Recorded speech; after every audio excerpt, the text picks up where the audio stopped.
Hey, my little babies. Welcome back to another episode of What the Smut Book Reviews. Book Reviews. Ignore my hair. Looks like shit. Looks like shit. Of course it does. Of course it does, because every video I have to fuck with my hair in some shape, way, or fashion, right? Okay, so ignore it. We're not going to talk about it. We're not going to talk about it. In today's video, I have waited. You would think if I had waited this long to do this review that I would have chosen like a better ensemble and I would have done more to myself than I did, but I didn't because of the wonderful things she does. Anyway, okay, so I have waited 5 long years to do this review. 5 years ago, I didn't know that I would ever do this channel. I would ever have this channel. But that's besides the point.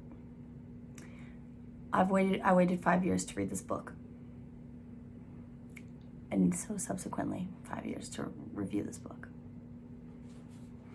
In case you haven't guessed, kids, and I've taken recently to calling you guys kids and kiddos and children because I feel like I'm like your mom figure.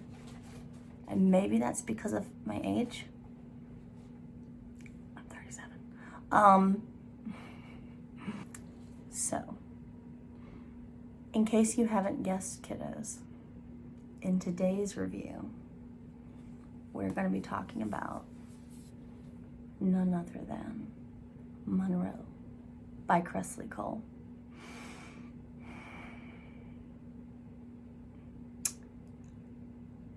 What is there to say? I'm in awe. I am in awe. We'll preface by saying this book has not been out for very long, so I will go ahead and tell you, viewers, if you're watching this video will be chock full of spoilers. I go into extreme detail about every plot point of the book. So if you're watching this and you have not read the book and you don't want to be spoiled, go away. Fuck off into space, because this video will tell you everything that happens in the book. Okay? So, I will preface this review by just saying that I waited 5 years for this book, and Kresley did not disappoint. Reading this book, literally, I literally felt like I was 20 again. And I can't even, like, oh God, I can't even explain. I can't even explain. So, I read this series, the beginning of this series, before I even met my husband. I met my husband when I was 24. We've been together for going on, 12, 13 years, right? So, literally, my entire relationship, I've been with Kresley longer than I've been with my husband. Me and Kresley have been together longer than I've been with my husband. So reading this book took me back to before that. And it was just so, oh God, so good. Okay, so the details of the book. Let's stay on track here. Let's stay on track. 7 minutes in. Stay on track, Candace. This is a paranormal romance novel. This is part of a series. If you're here, I feel like you already know this, because nobody just randomly stumbles across Munro. If you're here watching this, it's because you know exactly what book this is, from exactly what series this is, from exactly what author this is. And you, just like me, waited 5 years for this book with bated breath and an eye twitch every day that passed and there was no news from Kresley, okay? But also with patience, because we love Kresley, and we wanted her to be well, and we wanted everything to be fine. And this took a backseat to that, right? I'm fucking looking at all of you naggers out there who just went on the internet and nagged. Where's my book? Where's my book? I'm looking at you. You fuckers. So, anyway. So this is a paranormal romance novel from a series. This is book like number, I don't even know, 19? Something like that, 18 or 19. So if you're going to read this, go to the beginning and read the first book in the series. It is a novella titled The Warlord Wants Forever. You can find it in an anthology called Blood Red Kiss, or an anthology called Playing a Player, I think it's called, something like that. But that was an earlier version that then got revised and put into the anthology called Blood Red Kiss. So you may want to get that one because it would have the most recent and corrected edition, right?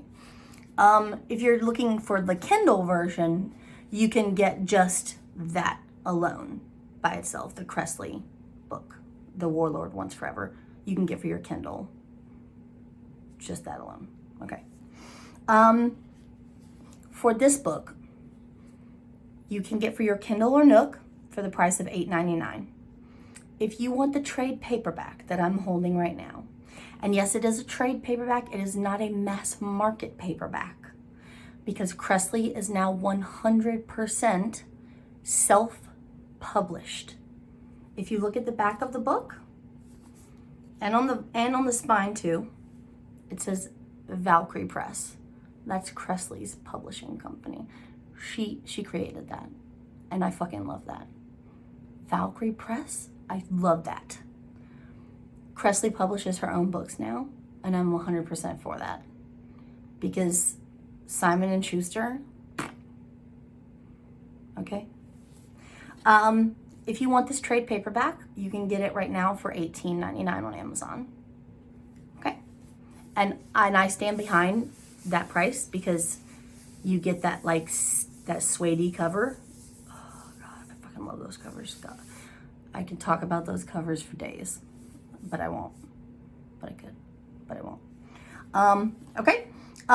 Also, to speak of, which bears mentioning for faux show, this book is also available in audio, narrated by the incomparable Robert Petkoff. Ladies and gents, but mostly ladies. If Kresley had gotten anyone other than Robert Petkoff to narrate this book, I would have picketed in front of her house. I would have been out there with a lawn chair and a sign on strike. No.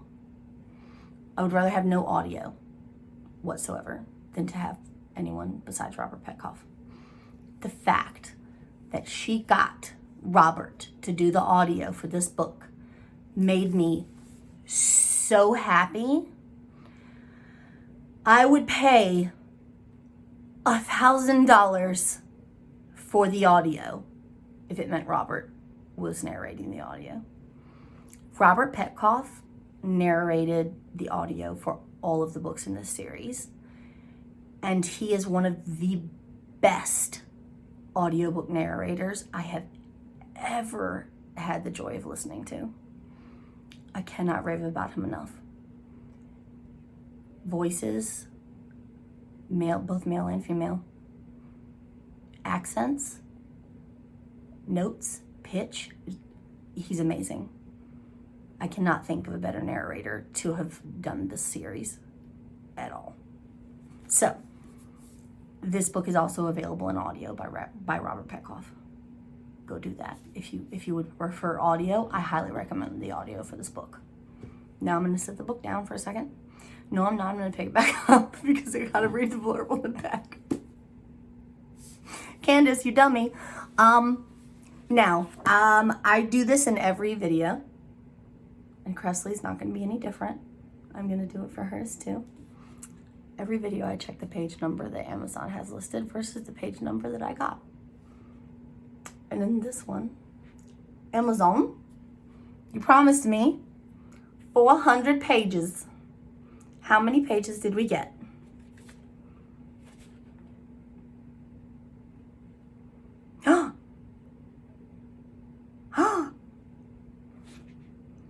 Amazon promised me 400 pages, and I got 417 pages.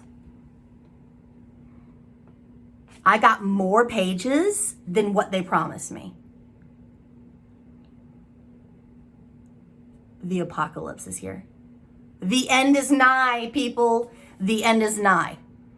What?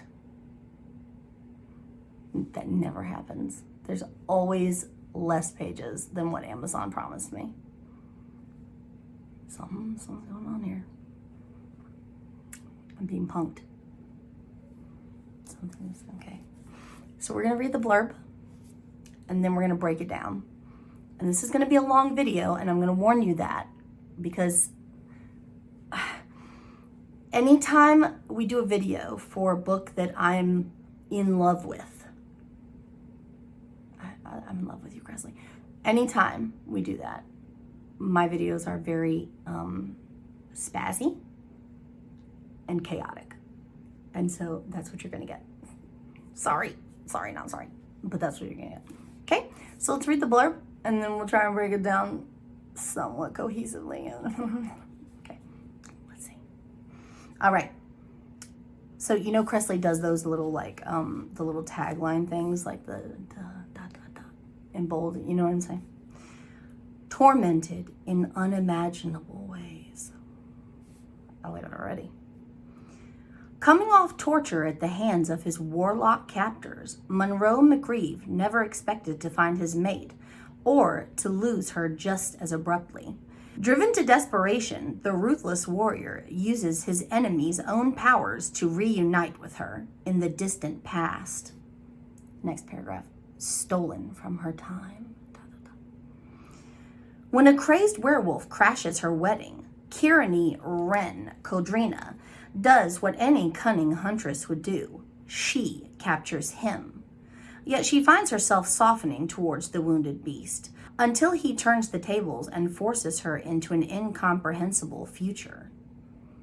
Can a human and an immortal unite in order to survive? As danger mounts, Munro will do anything to make her undying, even sell his soul to an evil sorceress. But first, he must convince his fiery mate that she belongs with him. If seduction means her survival, Munro will use every weapon in his arsenal to possess her forever. Eyebrows. Okay. All right, so let's break it down. The two main characters for this book are Munro McGreeve, which we know, we've seen many times before, and a new character, Kieran Wren Codrina. Okay. If you recall, the end of, was it Sweet Ruin? I think it was Sweet Ruin. There was a scene where Munro had been kidnapped or taken prisoner. I don't want to say kidnapped when it comes to Munro, because Munro is a very buff, hulky dude, and that just sounds wrong, right? He had been taken prisoner by warlocks, the Forgotten? Yeah. And he was being held in a dungeon and beaten up on, basically. And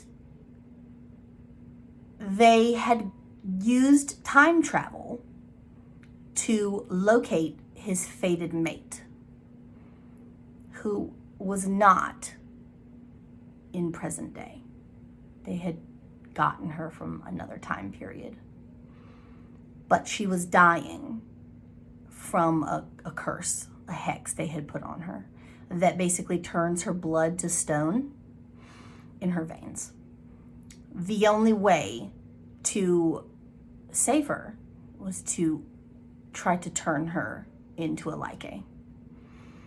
The only way to turn her into a Lycae is to release his beast. He's been trying not to release his beast because if he releases his beast, it allows the warlocks to do what's called vassaling. It allows them to vassal him, which is a spell that they use to control him. It's basically like mind fucking, like mind control. Okay? And then from that point on, they have free reign to control him indefinitely. But they can't control his beast if he keeps it inside. He has to willfully release it in order for them to vassal him. Up to this point, he has complete control of his beast.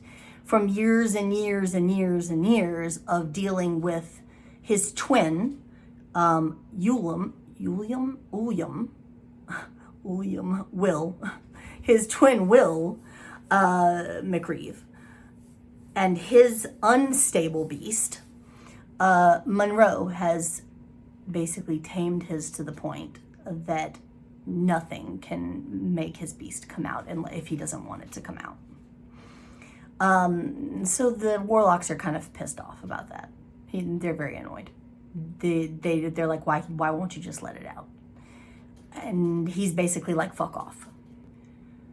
So they've attempted to beat it out of him to no avail. So as in a desperate bid to get him to release his beast, they have located his fated mate in a different time period. And they brought her into his cell. They need him to release his beast so they can vassal him, so that they can use his werewolf bite to create more Lycae. They want to essentially create an army of newlings to protect them from the Morior. They know the Morior are coming to Gaia, Earth, to basically enslave everyone. The Morior are letting on that Earth as a whole has gotten out of control, and the only way to save it is to subjugate everyone under their rule. And so that's why they're coming. So Nyx and all of the Vertas are aligning to try and fight them, basically. Or that's Nyx's hidden agenda. But she's not only, we find out in this book that she's not only attempting to align the Vertas against the Morior, but she's also trying to align the Pravis against the Morior. So within the lore, we have the two sides, good and evil, basically. You have the good portion of the lore, which is the Vertas, and then you have the bad portion, which is the Pravis. During the time of the accession, which is every 500 years, a culling of the immortals that basically like weeds out, keeps their population in check. That's usually done as a gradual process. Nyx has been single-handedly steering it so that it will culminate into one giant war. The Morior are telling people basically that Nyx is heralding an apocalypse. And that's why they're coming to basically, subjugate everyone. Nyx is now trying to trick or manipulate the Pravis into, it seems like she's trying to manipulate them into also aligning with the good guys to fight the Morior. So we may not be seeing an accession of good versus evil, as in Vertas versus Pravis. We may be seeing an accession of Vertas and Pravis aligned together versus Morior. I'm all for that. I want to see what that's going to be about, because that shit sounds crazy. Back to Munro. Sidetrack, hello. So the warlocks have brought in Kieran. She's dying. The only way to save her is to bite her, or attempt to save her is to bite her. Munro has looked for his mate, or awaited his mate, for 9,000 years, something like that. He believes in fate, and he thought that he would just one day he would find her. Turns out, no. They existed during the same time period, and she just passed him by. So the whole time that he's been looking for her, she's been dead in the ground. So he would have gone without a mate had it not been for the Forgotten. Now she's here in the cell. He has no choice. If he doesn't release his beast and attempt to bite her, then she'll die, for sure. If he does, they will vassal him and he'll be a slave. But she may live. Yes, she will also probably be a slave. And then she'll be a newling who'll be insane for several centuries before she learns to control her beast. And then she'll be a slave as well. But what are you going to do? Rock meet hard place, right? So he releases his beast and he bites her a bunch of times because he figures, I'm going to inject you with as much venom as I can. What's the worst that can happen? She doesn't resurrect. She dies. And then, because the catalyst for all changes within the lore is death, she dies, but she doesn't wake back up. He's vassaled and forced by Gels, who is the arch warlock of the Forgotten, and Gels' son, Ormlo. He's forced by Ormlo to dump her body in an acid pit after she doesn't resurrect within like 3 days, because allegedly no newling has ever resurrected after 3 days. Well, if you don't wake up after 3 days, you're not coming back. So he has no choice. He's fighting it so hard, but he can't. He's been vassaled. He has no choice but to watch in horror inside his mind as his body is forced to drop his mate into a vat of acid, and her bones and skin just eat away. And finally he comes to the conclusion that if he feeds his beast enough rage, that he may be able to overpower the vassal spell. And he has that much rage because Kieran is dead. And he has nothing left to live for. He would jump into the acid if he could, but he can't because he's vassaled. So he feeds his beast as much rage as he can. And the beast takes over 5 billion%. And it goes on a killing spree. It breaks the vassal spell, goes on a killing spree within the realm of the Forgotten. And forces Ormlo to make a vow to the lore that Ormlo will not do anything to harm Munro or his interests. And he uses the portal, the time machine thing that they use, I forget what it's called, that they use, that they worship their god, to go back and get her again from her timeline. So the way that the timeline works in this book, the way that Kresley has explained it, is when you go back for someone, you bring them forward, but you're not actually altering their timeline. You're bringing forth a replica of them. Whatever is meant to happen to them in their timeline, once you leave that timeline, still happens to them. So their timeline continues to play out. So technically, when they went and got Kieran the first time, the warlocks, she continued on in her timeline as if they had never been there.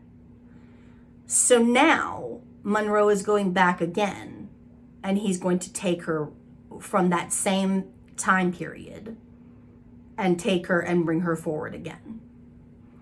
So he does. And he goes to the same time period, which is set at a very specific time that the warlocks had set to go get her. They find out later that it was set that way because later on that night, she was set to die in a battle with a pack of Newling werewolves. So he goes in and he basically busts up her wedding where she's getting married to her best friend Jacob.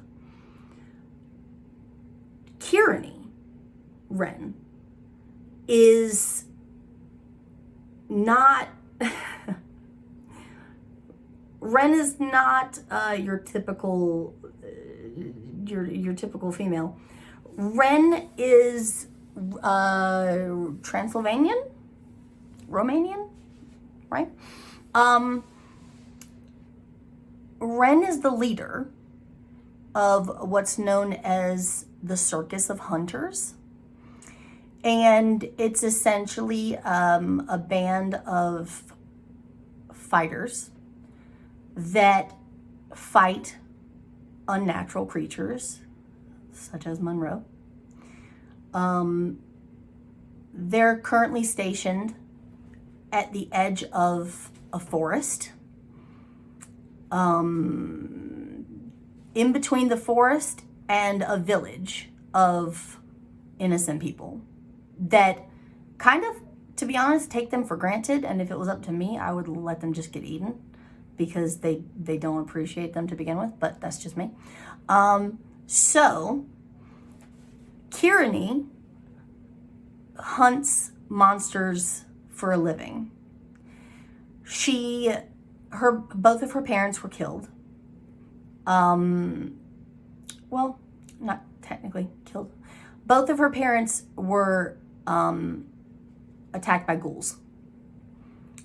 And then because they knew that they were going to be infected, they killed themselves. The father killed the mother and then killed himself. And that fucked her up real bad. After Jacob's uncle was running the circus of hunters, during the day that's an actual circus. And then at night is when they go out to hunt these creatures. So Jacob's uncle was the OG captain of the hunters. When he got killed,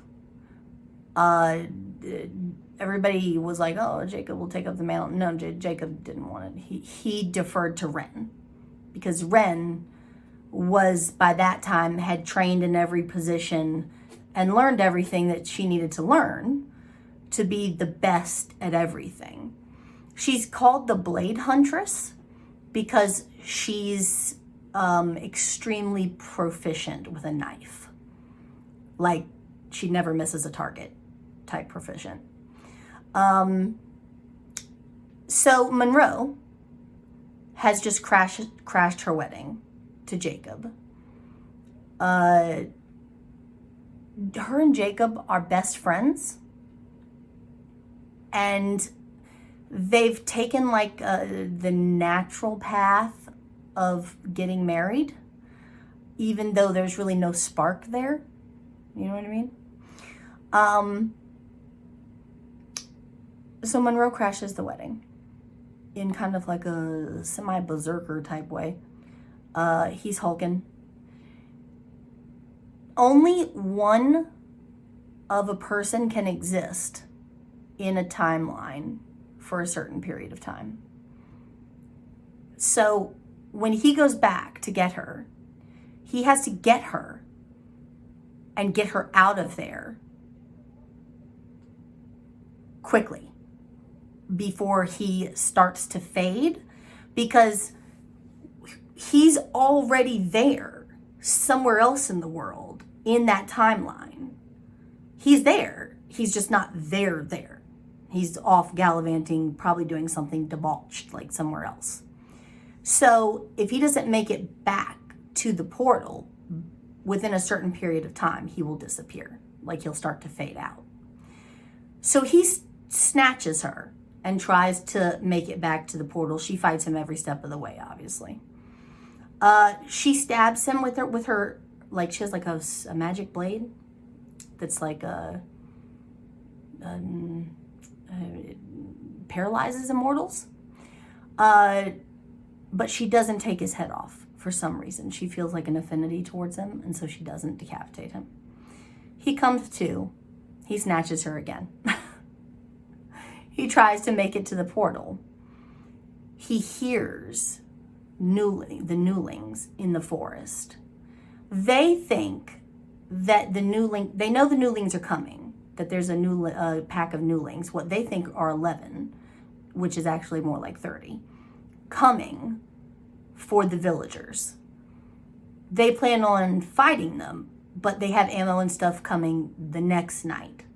They think that the newlings are coming the next night, when in fact Munro showing up fucked up everything, because his enraged roar have brought the newlings early. He doesn't tell her that. He hears them coming. She doesn't have supernatural hearing, so she can't hear it. But he hears them. He veers around them and lies and says that, oh, there's centaurs around the portal. We can't go over that way right now. We'll have to wait them out. And they go like behind this waterfall. They have like a little moment. And then she finds out the truth, that the newlings are coming early. And she's like, my people will be slaughtered. They don't have enough ammo. We're not prepared. And he's like, I don't know what to tell you. I have to get you back through the portal. And so she kind of like halfway seduces him to get close enough to get her blade back so she can shank him again, which she does. And then she leaves him there, again, not taking his head because she likes him. Cute. And then she goes back to try and help fight the newlings. It's a good thing she doesn't take his head, because they're severely outnumbered.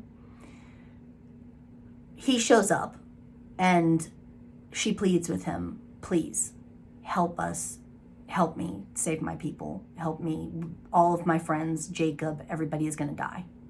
Jacob is looking at Munro going, why did you let her come back?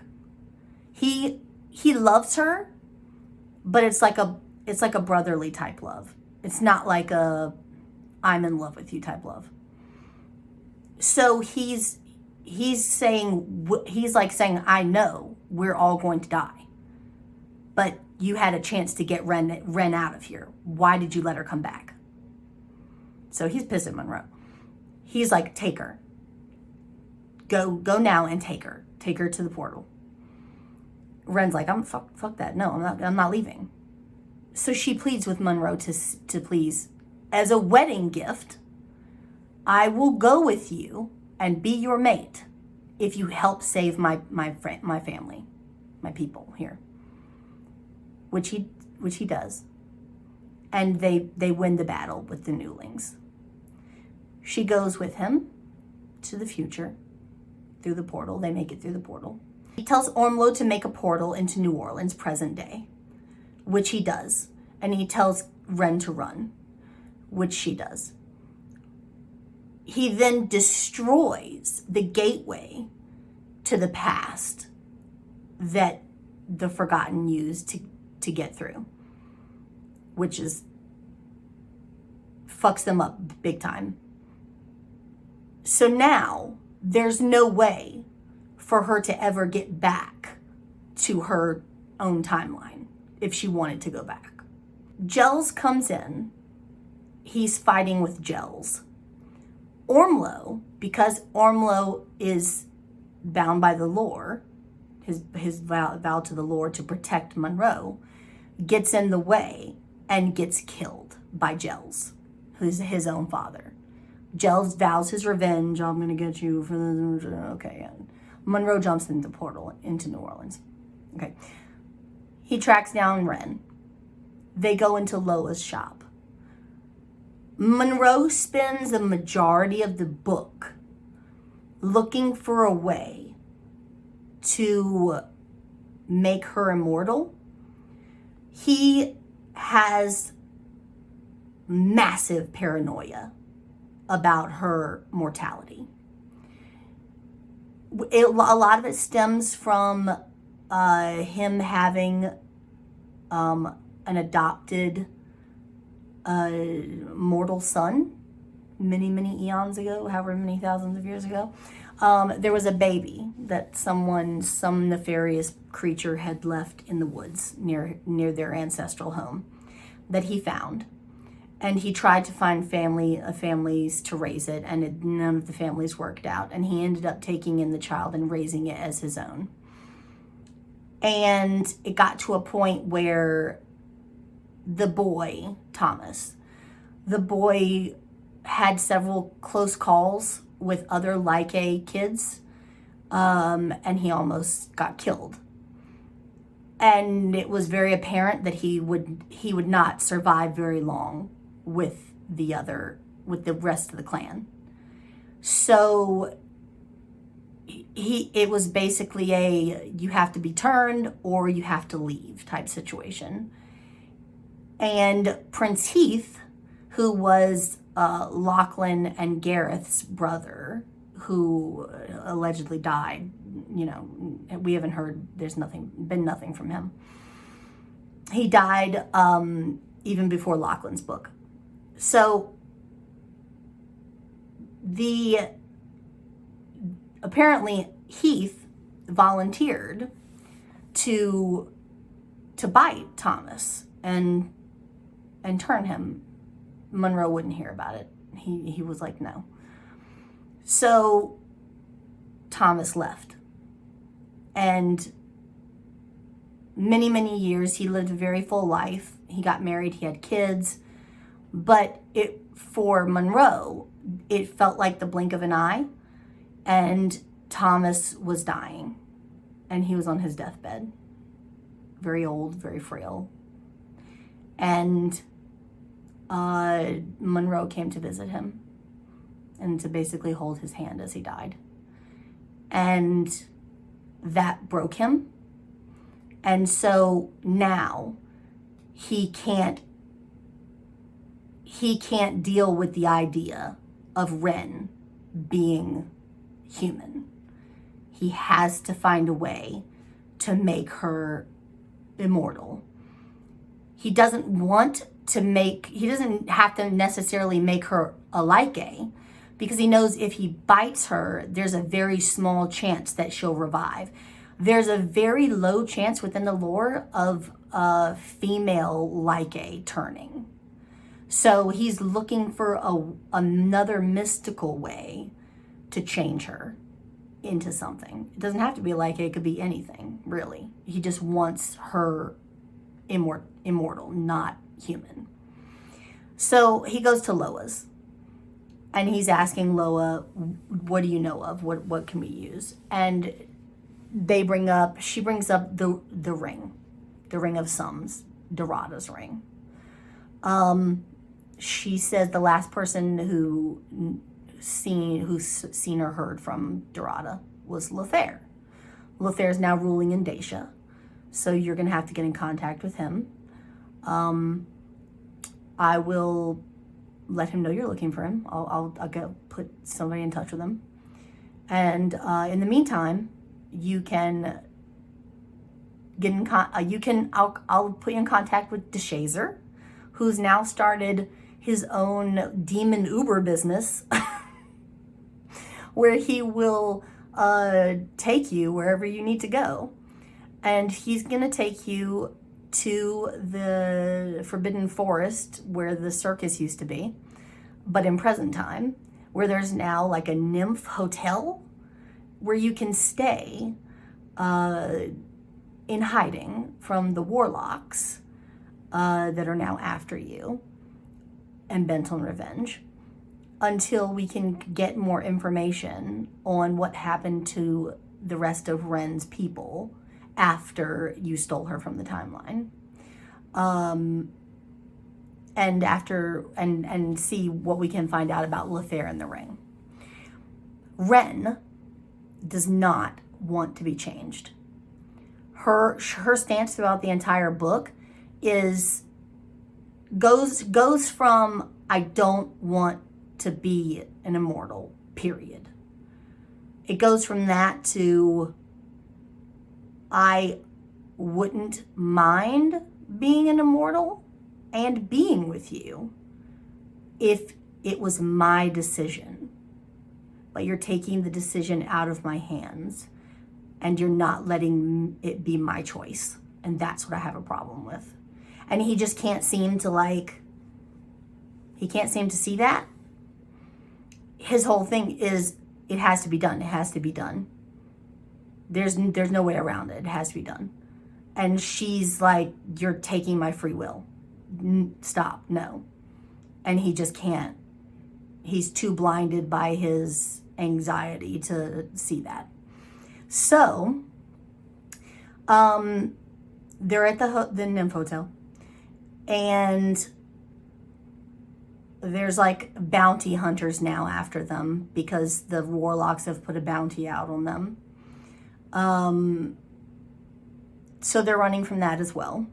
They get word from Dacia, that an ambassador from Dacia, that Munro has been officially dubbed the like a ambassador to Dacia, and that someone will be coming to collect him and his new human mate to come to Dacia and be seen by the king and queen, Lothair,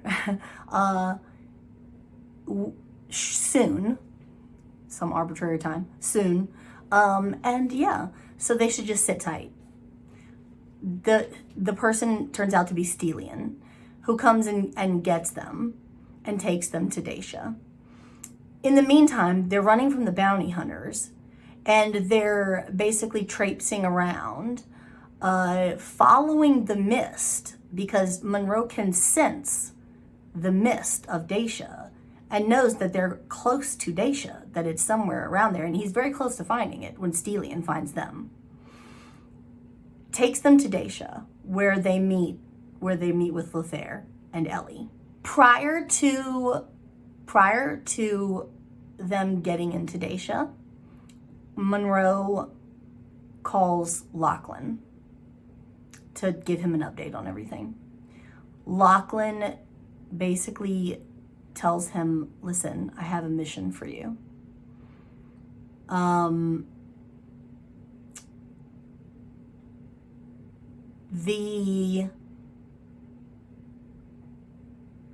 The forebearers have been pretty staunch allies to us recently. And there's a way that we can repay them. Their king has gone missing. If you remember from the end of Lothair's book, he kidnapped Kristoff, their king, King Kristoff, who, P.S. spoilers also, turns out to be his half-brother. Okay. So when Munro and Ren get to Dacia, they enter the courtroom, the ballroom, courtroom, whatever. They enter, and Kristoff is there. But he's not shackled or chained in any way. He's literally standing beside the dais or whatever, just there, not bound at all. He has free reign of the castle, of the grounds. He's just there. And so Munro is kind of like, what's happening right now? Have they somehow, like, bound your ability to trace, or what's happening? So he gets him alone, and he finds out from Kristoff that Kristoff is there of his own free will, because Lothair is the only person who knows the last known location of Kristoff's fated mate, who happens to be Fury, who is the leader of the Valkyrie. Fury, who's half Fury, half Valkyrie. Fury, who, if you recall, during Melanthe and Thronos' book, Melanthe saw, when they were in Nereus's palace under the water, she saw Fury drowning repeatedly at the bottom of the ocean. So Nyx now knows where Fury is, but has not told anyone she knows where Fury is. Kristoff wants his mate, and Lothair is not telling him where she is, mostly because I don't think Lothair knows where she is. Between changing of tides and things of that nature, her location has changed. But he's there for the information regardless. So Kristoff is there of his own free will, and that's why he hasn't left. So now Munro is like, well, I can't complete this mission for Lachlan and get you out of here if you're not here against your will. What the fuck are you gonna do, you know? So while they're there meeting with Lothair, Lothair reveals that he remembers Kyrene. And she's like, he reveals that he knows her. And she's like, no, we've never met. And he's like, you've never met me, but I've seen you. And he goes on to tell her that he passed her on a night when there was an attack by a pack of newly turned werewolves, Lygae, and that essentially she sacrificed herself to save the rest of her hunters, and she died, and they buried her there where the circus was, and that everyone else, all of her other people, survived and moved on and were able to live full lives, and the circus disbanded after that. And they moved on with their lives and had full lives. And that she was the reason that they were able to live. And that Lothair had witnessed all of that happen in that timeline, or in that whatever. And he reveals all of that to her, which like kind of floors her, like, whoa. So after all of this happens, all of this conversation with Lothair, suddenly out of the blue comes a loud, high-pitched ring. And in walks Dorada into the middle of the palace with no invitation, no preamble whatsoever, How did you get into my kingdom? How'd you find your way into the mist, etc., etc.? So throughout the book, they've been looking for Dorada in the ring. Ren wanted to find Dorada in the ring so that she could kill Dorada. Because at heart, Ren is a hunter, and she knows Dorada is evil, and she wants to put her down. She, in the beginning, wanted to use the ring to try and go back to her own time or bring her people forward. And it turns out she could not use the ring for those purposes. The ring won't work for those things.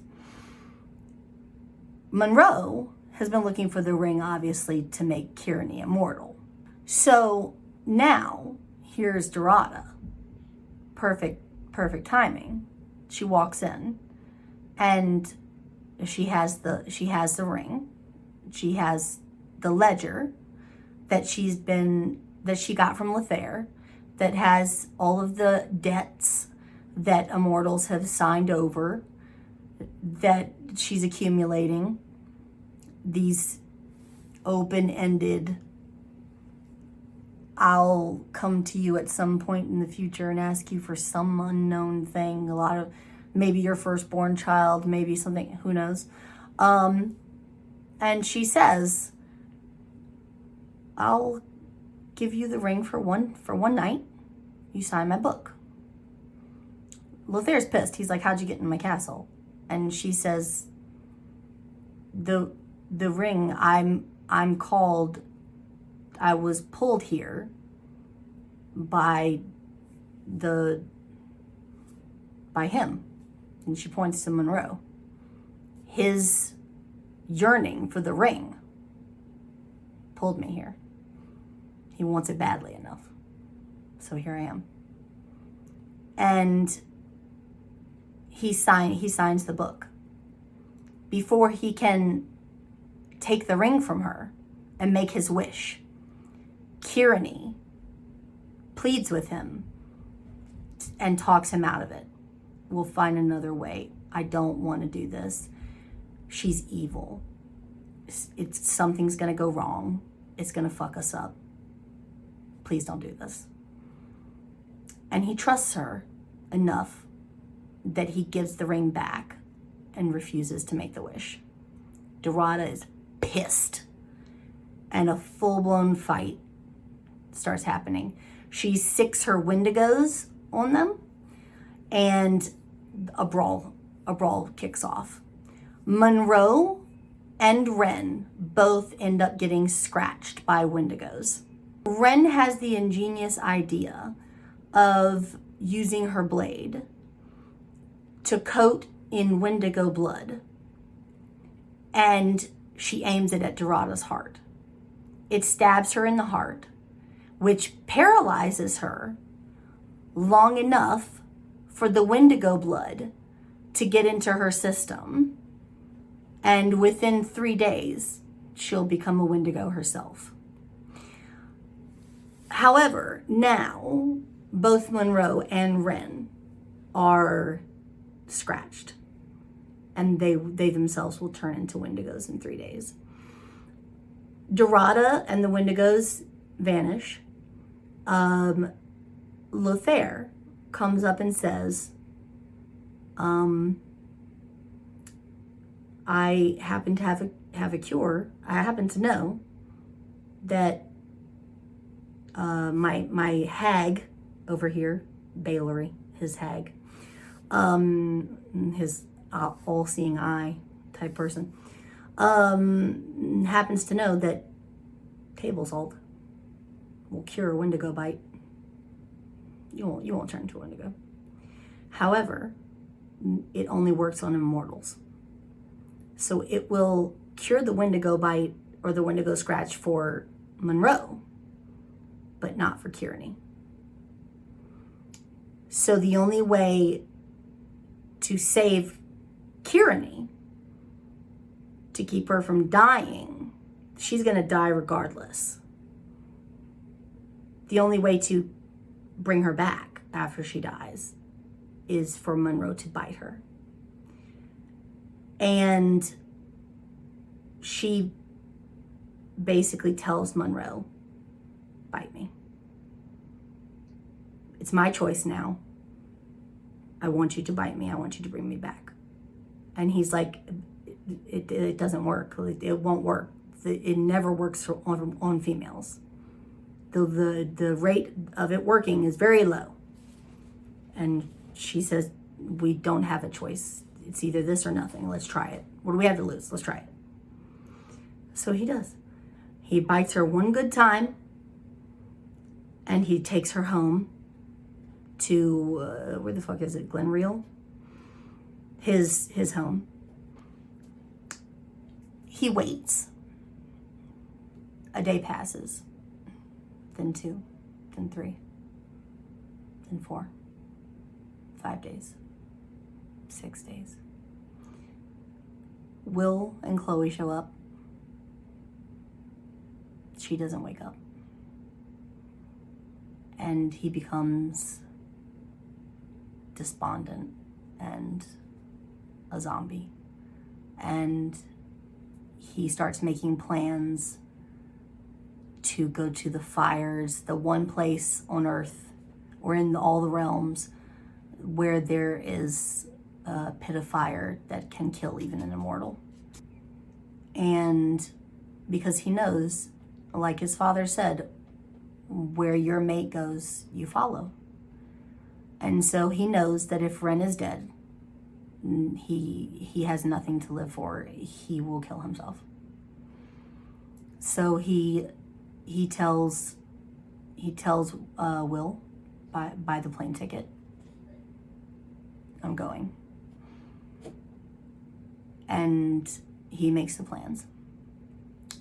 And then on the 7th day, when he's preparing to bury her, she wakes up. And she's in her newling beastie state where she has no control over her beast. The only thing she can do, the only thing she knows is that her beast recognizes Munro as its mate. So at least they're paired together, which, thank God, because wouldn't that be some shit? So essentially, Munro knows he has to get her out of the house. There's only been one bracelet that the House of Witches created, that they know of, that can tamp down the craziness of the beast, and that was the one that Gareth wore when he was chasing after Lucia in the Amazon or whatever it was. But it got eaten by a giant caiman, a giant like alligator thing. So when she wakes up, or when she was first bitten, he told Will, like, that's the only one. If she wakes up, I'm gonna need that because she's gonna be crazed. He didn't expect Will to actually find it, but Will did. He did actually go out and find this fucking one bracelet that will tamp down her beast. Even in a newling, will tamp down the beast to allow her some control. So he knows he has to get her out of the house, or she's gonna destroy everything and kill everybody. So he gets her out of the house. They get out into the woods. Will, brave man that he is, runs out there with the bracelet, as well as another bracelet for Munro, which is like contraceptive bracelet. However, they've already kind of done some stuff, if you know what I'm saying. And he's already kind of slipped it in a little bit. If you know what I'm saying. So, I think you might be able to tell where I'm going with this. So, they have sex. He puts the bracelet on. She puts the bracelet on. She chills out a little bit. He thinks that they have birth control. They have sex. It's hot. Shortly after, everything's chill, everything's fine. Bam. I'm pregnant. Bam. We're having twins. Oh shit, okay. According to Bailery, throughout this period of time, they're using the bracelet on and off to help her control her beast. So they take it off for a second, the beast rises, she tries to rein it in herself. When she can't, they snap it back on.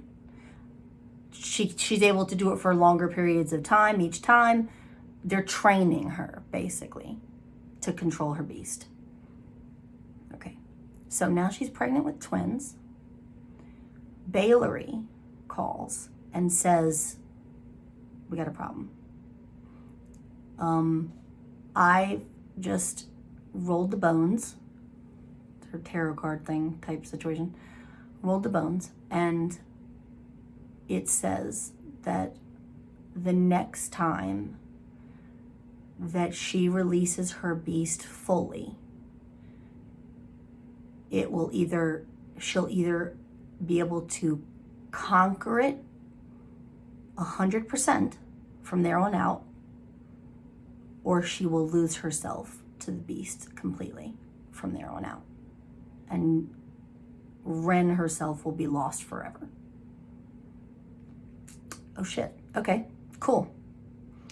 So they know that when she gives birth to the babies, her beast will come out regardless because of the pain and because of whatever. So they're terrified. Munro is in a state. So Ren says, okay, so what we're gonna do is we're gonna plan a C-section. I'm gonna plan a C-section.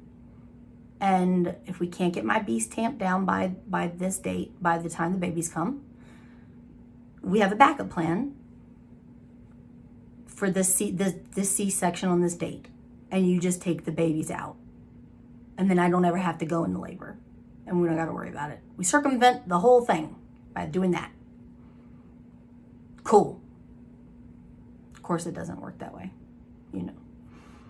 So, they're at Glenreal, which is mystically protected against the warlocks, allegedly, by the way. So they've been free of the warlocks this whole time. They've been at Glenreal.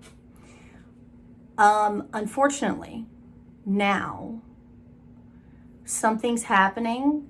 They're both starting to feel a little funny. I'm getting lightheaded. Something's wrong with the babies. I don't feel right. She goes to the bathroom and then she just doesn't stop peeing. She goes to the bathroom and then she just doesn't stop peeing. And she's like, what the fuck? My water just broke. And she goes and tells Munro, who's saying, I also feel weird, what's happening? And then she looks down and her legs are covered in blood. They realize when they look outside that the house is surrounded by warlocks and a whole army of newlings, vassaled newlings, and that they're being basically attacked by Gels. So they realize that Gels is sucking all of the oxygen out of their little sphere of protection that the House of Witches has created for them. So when they realize that Gels and the army of the newlings are outside of the compound, or outside of the settlement, they already had kind of a plan in place for this. There are nymphs hiding within the trees and the surrounding bodies of water and everything outside of the house and the settlement that basically attack the newlings and subsequently Gels. The nymphs are doing this. They're normally nymphs in the lore are neutral. They don't pick a side between any faction, any species. They're known for their neutrality, but they hate the Forgotten because they use nymphs as sacrifices to their god in order to power their gateway, their time travel gateway. So when Munro and Ren first came back from the past, and they stayed in the little nymph hotel at the beginning of the book, the proprietor of the hotel, she asked Munro, did you happen to destroy the statue that was next to the gateway? And he said yes. And they rejoiced because her daughter's spirit, she was told by an oracle that her daughter's spirit was trapped. She had been one of the ones sacrificed, and her daughter's spirit was trapped there and could not pass over until that statue had been destroyed. In addition to, obviously, with the gateway being destroyed and closed, no more nymphs will be killed or sacrificed in order to use it. So basically the nymphs owe Munro a big debt of gratitude. So they've been camped out outside of Glenreal for a hot minute, waiting for this attack to happen. They kill Gels.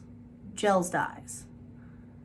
When Gels dies, unfortunately, because he is an arch warlock, it is like a vacuum and sucks all of the magic out of the surrounding areas. And that includes the magic that powers both Munro and Ren's bracelets.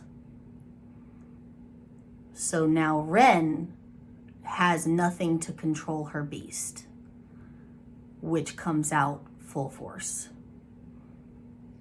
And she has to attempt to rein it in, or it's going to take her over and she'll never be able to tamp it back down again. So all of this is happening while she's in active labor with the twins. She has the first baby while this is happening. She has the first baby. The second baby is stuck inside. She doesn't have the strength to push it out.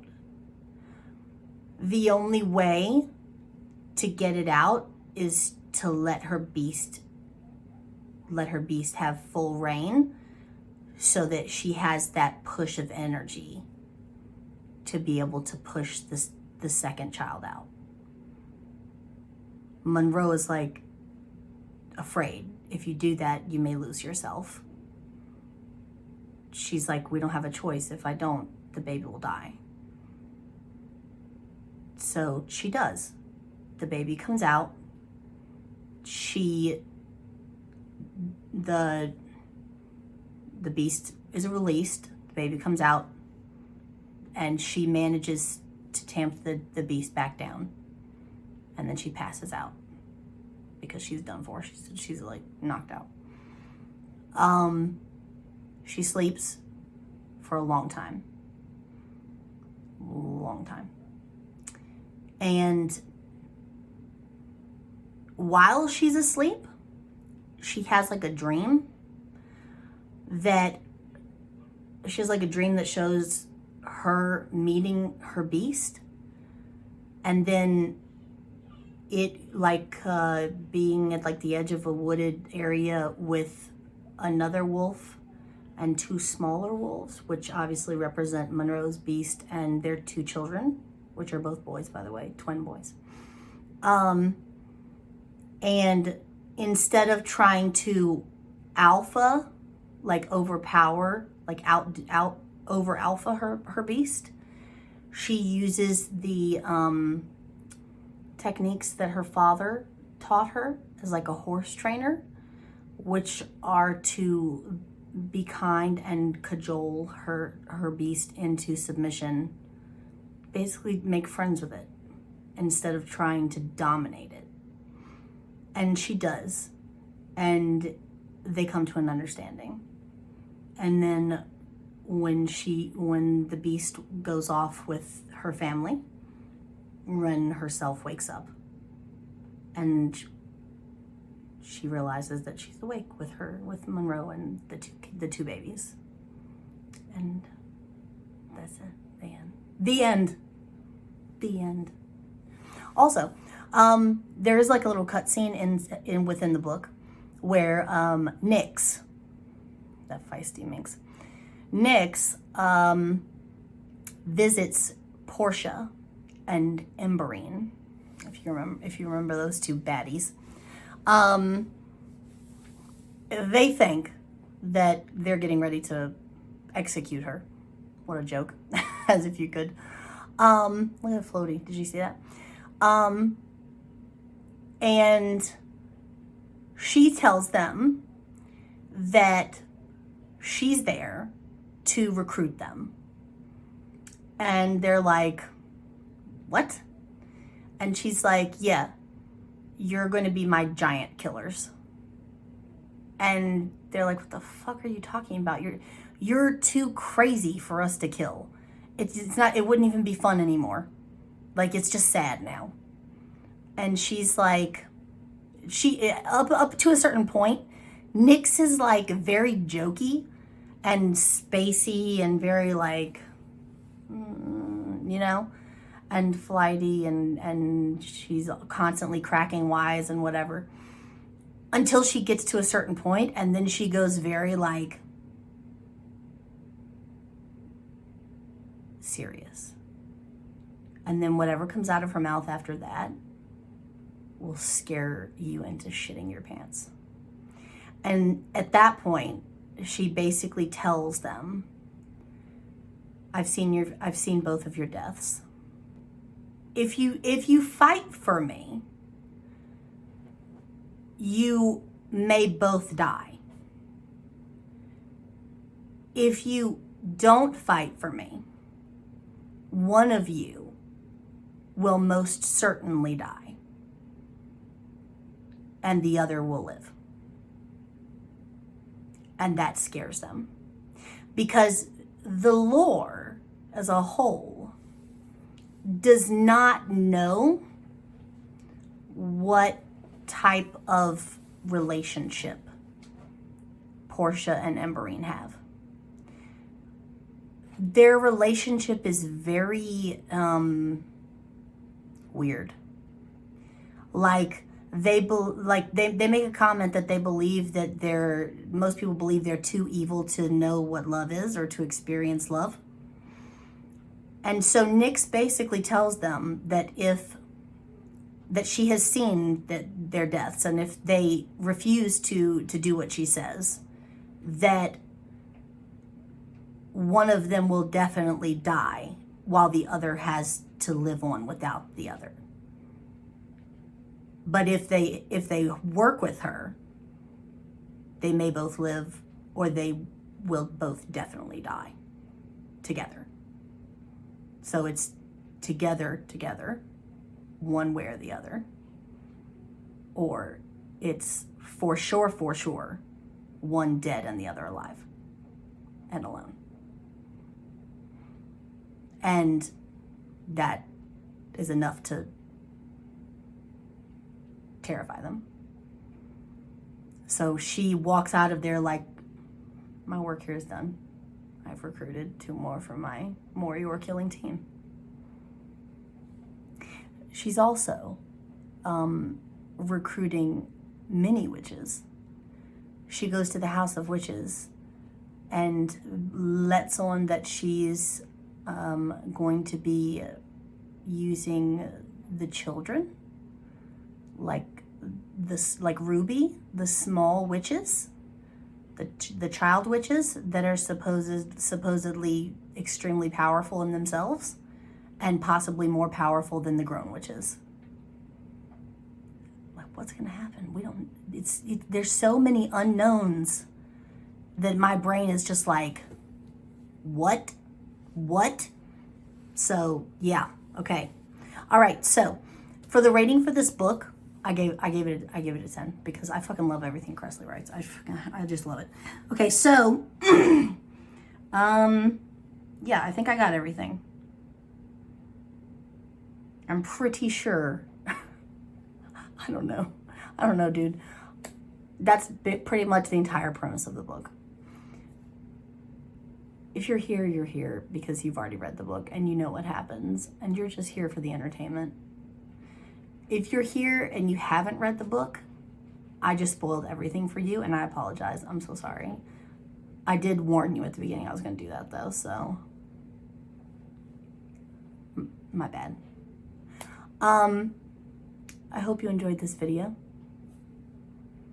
I'm going to crop out a bunch of shit because I fucked up a bunch of stuff.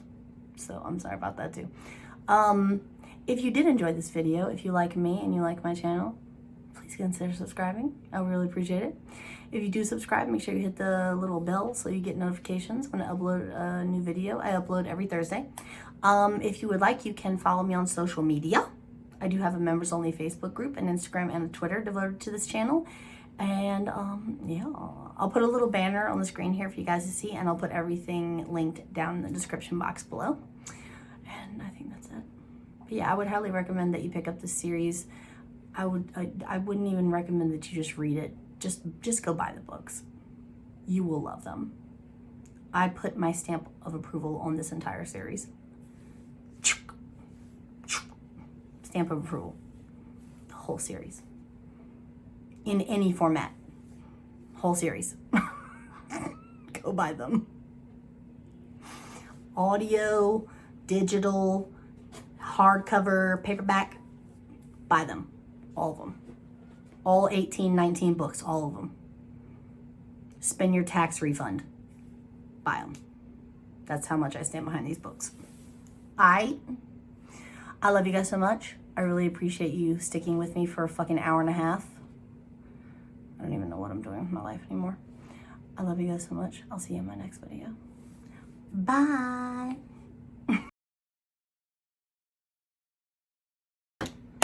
Let's get it started. Ha. I don't know why that fucking song starts pumping in my head every single time I start a video now. And I don't know why that is.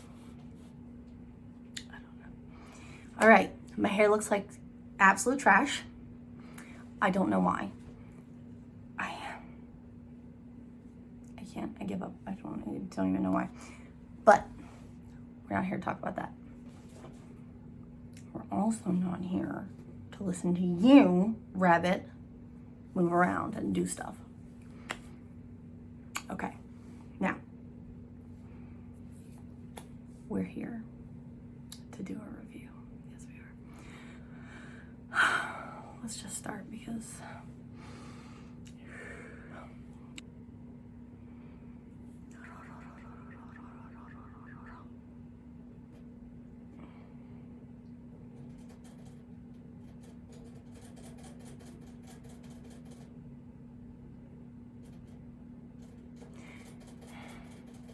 I'm gonna end his life. I'm gonna end this rabbit's life.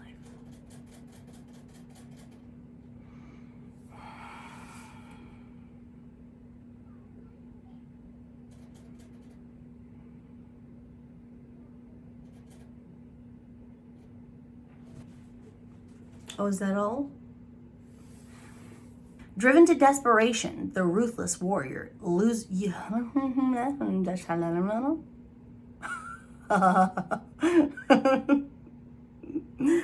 Till he turns the tables and forces her into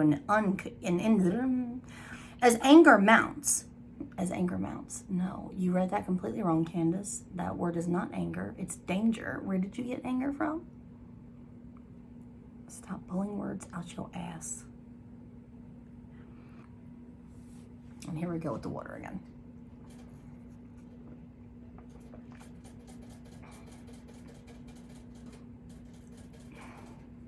God's sake, grab it, for fuck's sake. That was a weird one, I know. God's sake. What just happened? I don't even know. And another one down, another one down, another one bites the dust down. All right. So the only one I have left to do is Penelope Douglas, which I'm not going to do today because I'm fucking exhausted. I'm tired. I've talked for like 12 years already.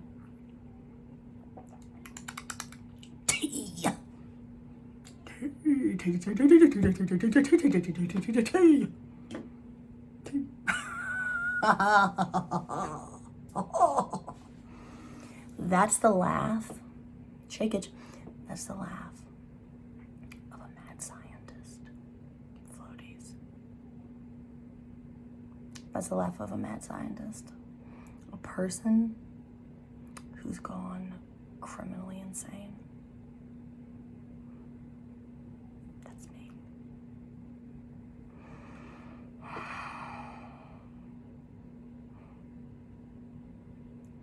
What am I doing? What am I doing?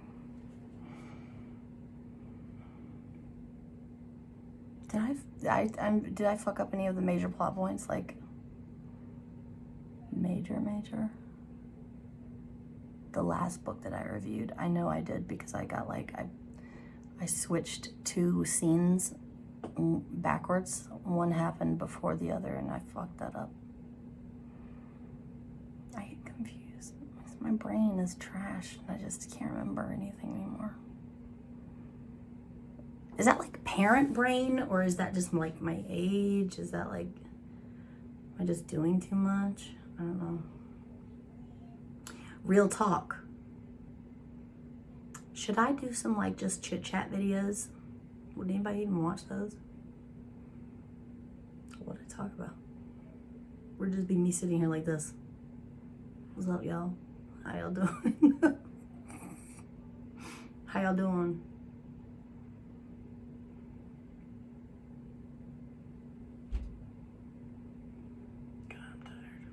So exhausted. I have orders I have to go do. Gotta go make some Rice Krispie treats. Rice Krispie treats at the Sugared South on Instagram. That's me. That's me. I love you guys. Will there be bloopers? Probably some. Not a lot.